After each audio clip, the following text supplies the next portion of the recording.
I did not believe in the supernatural, not in the polite way people say it at dinner parties, but in the hard, retired businessman way, where you think every strange thing has a measurable cause and a billable fix.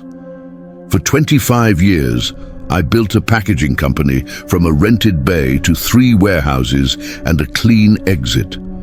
I retired early at 48, moved to the Atlanta area for warmer winters and lower blood pressure, and promised myself I would never again sit in a room where strangers decided my future. Then on a bright Monday morning, I opened my mailbox and found a jury summons with my name printed perfectly, including the middle initial I rarely used. The paper felt wrong, too thick, too clean, like it had been waiting in the dark for years and finally decided to come out. I was 49, recently divorced, living alone in a quiet townhouse that still smelled faintly of cardboard and new paint. My mornings were predictable: black coffee, financial news, a long walk, and the kind of silence you earn after spending a lifetime in meetings. The summons sat on my kitchen counter like a dead insect you do not want to touch but cannot stop looking at. I checked the date twice.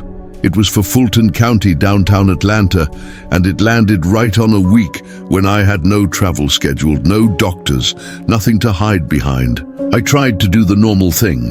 I went online to postpone. The website accepted my juror number, then flashed a message that said, "No record found." I called the number listed. It rang once and went dead. No voicemail, no menu, just a click that sounded like a door latch. By the time the reporting day arrived, I had convinced myself it was a clerical error. Atlanta is big. Systems glitch. People misfile things. I wore a blazer out of habit and brought a book I never finished in business school. A man like me, I told myself, does not get scared by paper. Downtown Atlanta was its usual mix of polished glass and tired concrete, but the courthouse area looked like a construction site. Fences, orange mesh, scaffolding. The main doors were blocked by plywood sheets stamped with warnings. I expected a sign redirecting jurors to a temporary entrance, maybe a tent, maybe a side door. Instead, I found a small placard taped to a column at knee height. Jury entrance. Basement. There were no other jurors in sight. No line, no bored citizens shuffling along with coffee cups. Just me, a man who had spent a life reading rooms, suddenly walking toward a stairwell that smelled like wet stone. The basement entrance was a single metal door tucked behind a dumpster corral. No security guard, no camera that I could see. The handle was cold, and when I pulled, the door opened silently, as if it had been unlatched from the inside. A stairwell dropped into grey light. The air was cooler down there, and the sound of the city faded, replaced by a faint vibration that reminded me of a warehouse floor when the forklifts start moving at shift change. At the bottom was a hallway that should not have existed. Long, clean, fluorescent, and too new to belong under a building wrapped in scaffolding. The floor tiles were glossy enough to show my reflection. Halfway down, a sign pointed to jury assembly. The door to the assembly room opened with the soft give of a high-end office suite, and for a second, my brain tried to force the scene into something normal. Folding chairs, a water cooler, a bored clerk. But there was no clerk, no chatter, no television blaring daytime court shows. The room was arranged like a classroom, every chair perfectly aligned, every seat filled. Maybe 30 people, men and women, mostly middle-aged, sitting stiffly, staring forward. Not at a TV, not at each other, at the wall. I took a step in, and every head turned toward me in unison. Not curious, not annoyed, more like a sensor tripping. I have walked into boardrooms with hostile investors and angry employees. I have been the man everyone watches. This was different. Their eyes were not judging me. They were measuring me. A bailiff stood at the front, hands clasped, uniform pressed, face unreadable. He gestured to an empty chair that looked like it had been saved for me. When I sat, the room returned to stillness. No one introduced themselves, no one asked the usual questions. After a minute, a side door opened and we were guided into a courtroom. It looked normal at first glance. Wood paneling, flags, seal on the wall. The kind of set you have seen 1,000 times in movies. But the judge bench was draped in a heavy black cloth, like a piece of furniture at a house where someone has died. The cloth covered the chair completely, hanging down to the floor. There was no judge. A prosecutor stood at a lectern, a woman in a neat suit with hair pulled back tight, face calm the way good lawyers are calm. She did not greet us. She did not say good morning. She simply began, as if we were already halfway through. The defense table was empty. No attorney, no defendant. Just a single chair facing the jury box. The chair was plain, wooden, and slightly scuffed, like it had been dragged across floors for a long time. The prosecutor presented evidence. Not photos of a crime scene, not fingerprints, not reports, personal items. A small velvet pouch was placed on the evidence table, the kind my ex-wife used to keep jewelry in, a set of keys that looked exactly like mine, including the chipped black fob from my first warehouse, a folded sheet of paper that, even from where I sat, I recognized as the letter I wrote to my father the day I sold the company, the one I never mailed. My throat tightened. I looked around at the other jurors, expecting confusion, laughter, outrage. No one reacted like a normal person. A woman in the front row stared at a childhood photograph laid flat on the table, her lips pressed together so hard they turned pale. A man 2 seats down from me began sweating the moment a college diploma appeared, his hands trembling as if he had been caught cheating. Another juror, a heavy-set guy with kind eyes, flinched when a hospital wristband was displayed. Each piece of evidence was tailored, painfully precise, not just personal but private. The kind of private you assume the universe cannot access unless you invite it. The prosecutor moved through the items like a curator. Efficient, respectful, clinical. She did not explain how she got them. She did not explain what they proved. She was not trying to convince us of anything with logic.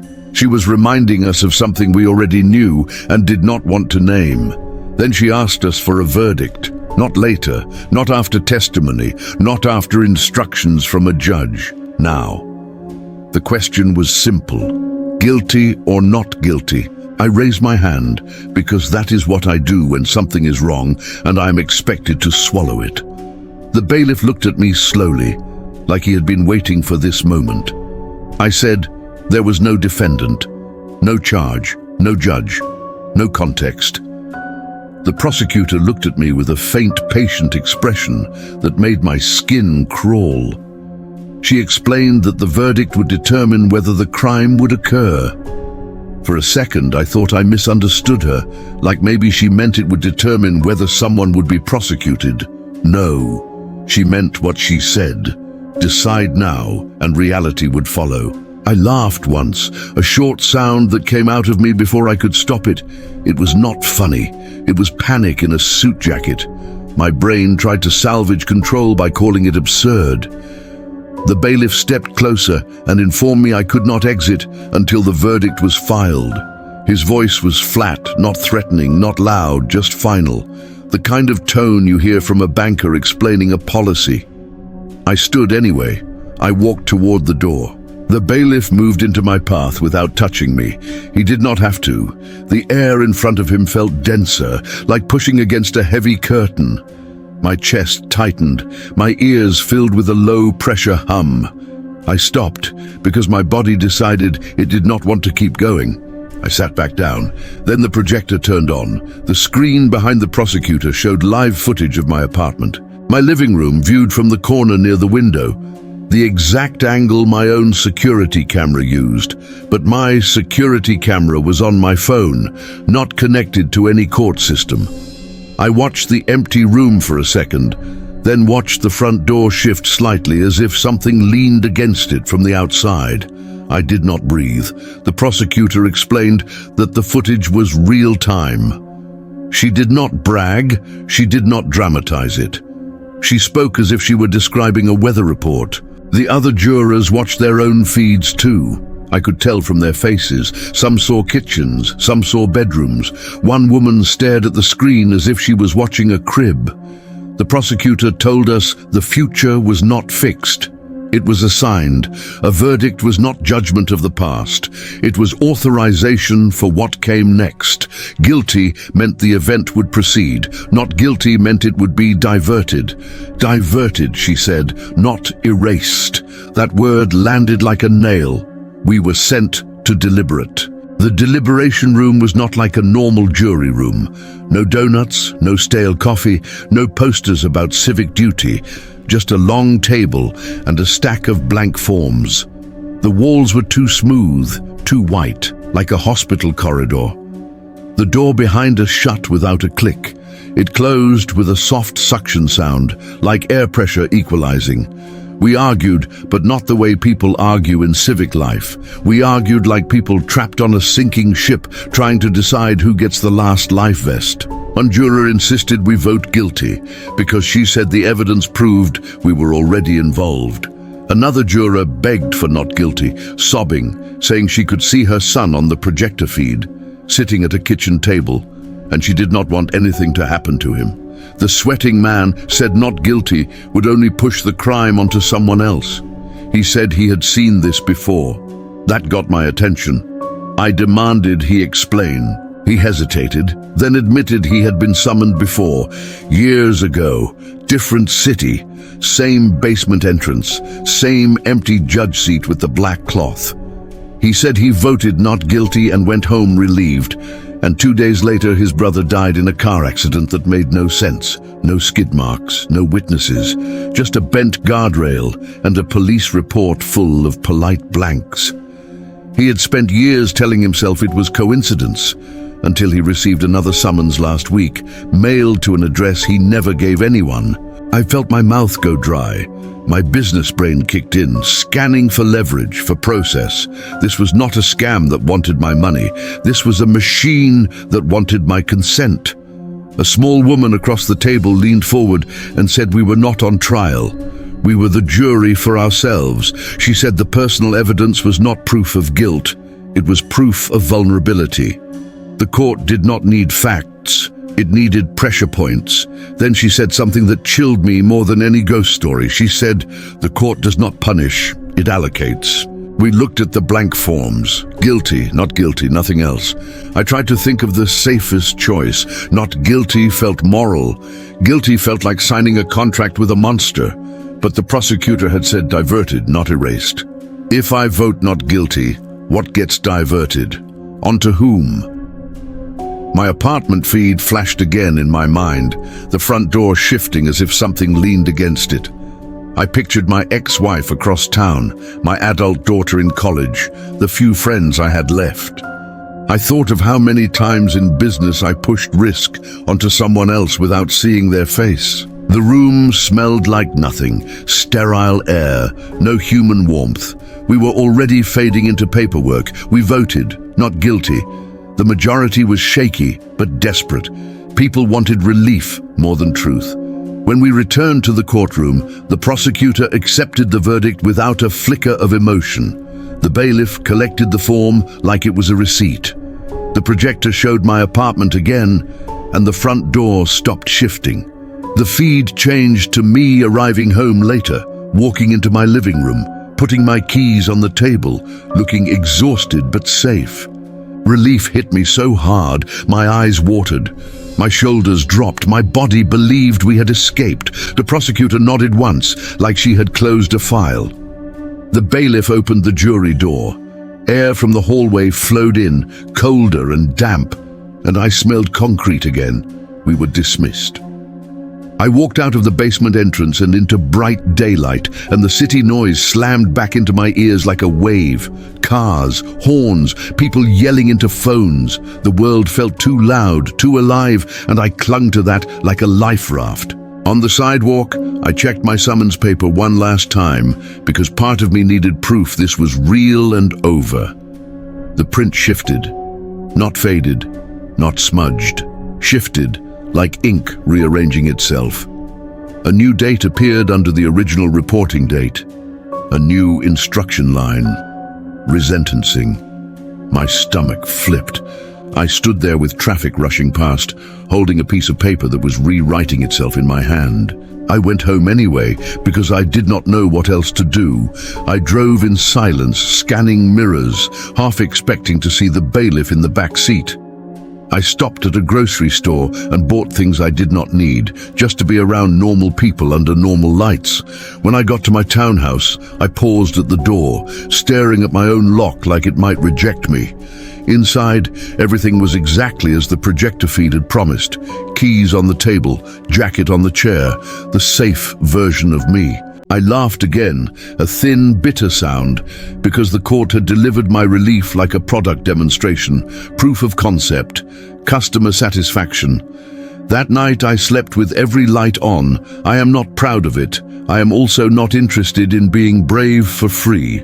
Around 2:30 in the morning, my security camera app sent a motion alert. I sat up so fast, my back spasmed. I opened the feed. The camera showed my living room. Empty. Still. Then the front door handle turned slightly, as if someone tested it with patience. I held my breath and watched. The handle returned to neutral. No knock, no footsteps, no shadow crossing the peephole, just the quiet intelligence of something that knew I was watching. The next morning, I took the summons to a lawyer friend, an old contact from my business days who now did corporate litigation downtown. He looked at the paper, frowned, and ran the juror number through public records. Nothing. He ran my name through recent jury pools. Nothing. He told me, in a voice that tried to stay casual, that it looked like a fake summons. Then he touched the paper again and went quiet. His eyes unfocused for a second, like he had heard a sound only he could hear. He handed it back quickly and said, "I should ignore it." He said very carefully that some things are not improved by attention. Then he asked me to leave his office through the front door, not the back hall. I drove home with the paper on the passenger seat face down, like it might read my expressions. Over the following days, little fractures appeared in my normal life.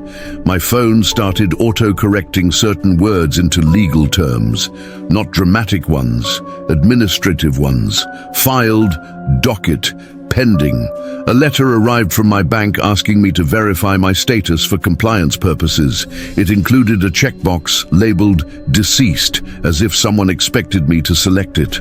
A neighbor I barely knew asked me if I had been downtown recently. When I said yes, she nodded like she had been waiting for that answer. The worst part was the feeling that I was being scheduled. I have managed schedules for thousands of employees. I know what it feels like when a system has already decided where you belong and is simply waiting for you to comply. The resentencing date approached and the paper updated again. Same basement entrance, same instructions. This time, there was a line that made my mouth go dry. Defendant attendance required. I stared at that line until the words stopped looking like language and started looking like a brand. I decided I would not go. On the morning of the resentencing, I did everything in my power to stay normal. I went for a walk. I called my daughter and pretended I was checking in for no reason. I cleaned the kitchen. I even opened my laptop and skimmed investment reports because spreadsheets are my comfort food. At 11:11 a.m., my front doorbell rang. I checked the camera feed. A man stood on my porch in a bailiff uniform, same pressed fabric, same neutral face. He held a clipboard and a sealed envelope. He looked directly into the camera lens as if he could see my eyes behind it.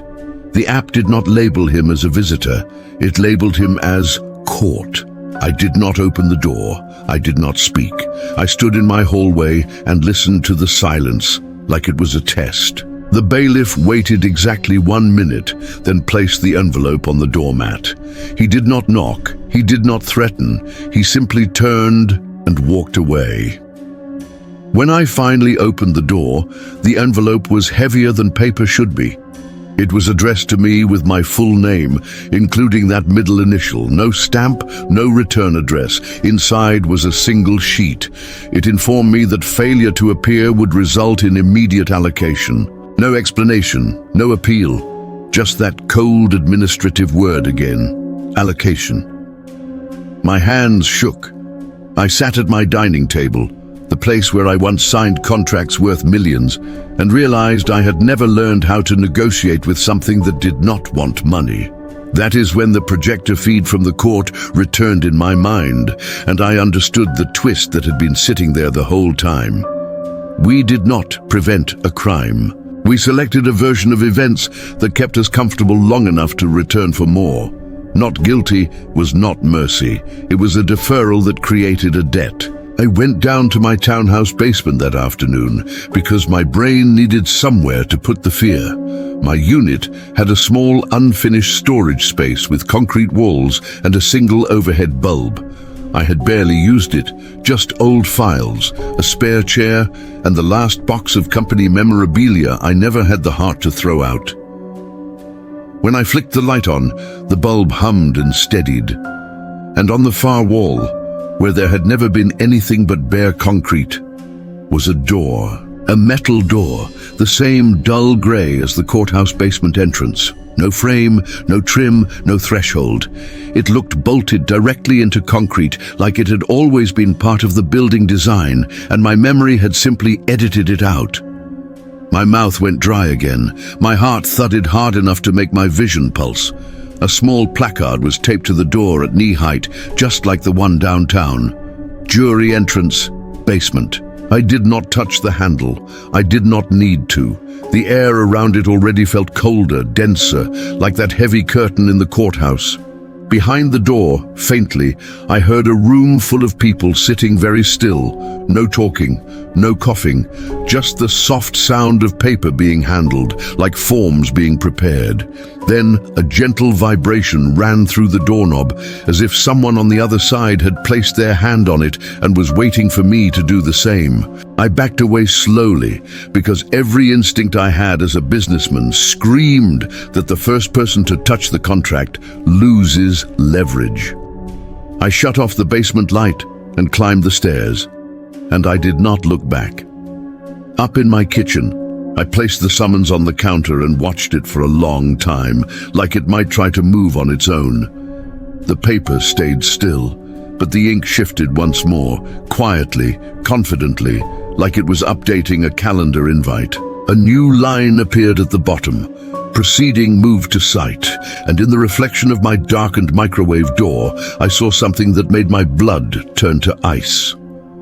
For a split second behind my shoulder, the outline of a judge bench appeared, draped in black cloth, as if my home had become a courtroom, and I had been promoted from juror to defendant. When I turned, nothing was there, just my quiet kitchen, my keys, my retired life. And below my feet in the basement, a door that had not existed yesterday waited like it owned the building. I have not gone through it. Not yet. But every night, around the same time, my security app sends a motion alert, and the camera shows my front door handle turning slightly, as if the world is checking whether I will comply. And sometimes, when the house is perfectly silent, I can swear I hear paper sliding across a wooden table below me, and the soft, patient sound of a verdict being prepared with or without my permission.